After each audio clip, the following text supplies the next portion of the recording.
Welcome to Friday's Financial Fitness.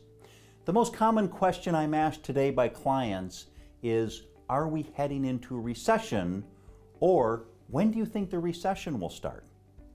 Certainly nobody knows the answers to that, but I found this chart by the Capital Group and the National Bureau of Economic Research. And what this chart is showing is that going back to 1950, expansions or growths after recession have been considerably longer and stronger than the actual recessions. And what this is showing is going back to 1950, in the green is the overall expansion or the growth of the U.S. economy.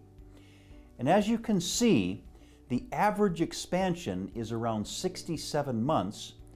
The growth during that time of our gross domestic product was a little over 24%. And the S&P cumulative return out of those recessions was 117%. If we look at the recessions followed by the expansion, on average, they only lasted 11 months. The GDP during those recessions dropped 1.8%, and the S&P was at 3%. And the net jobs lost was 1.9 million.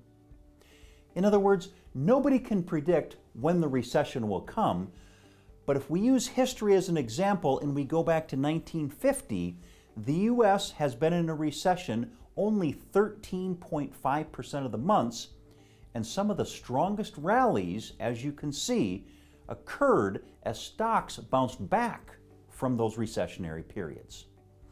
Ultimately, it's important that you look at your overall time horizon of when you need access to your money and invest according to your time horizon versus trying to predict when the next recession will come.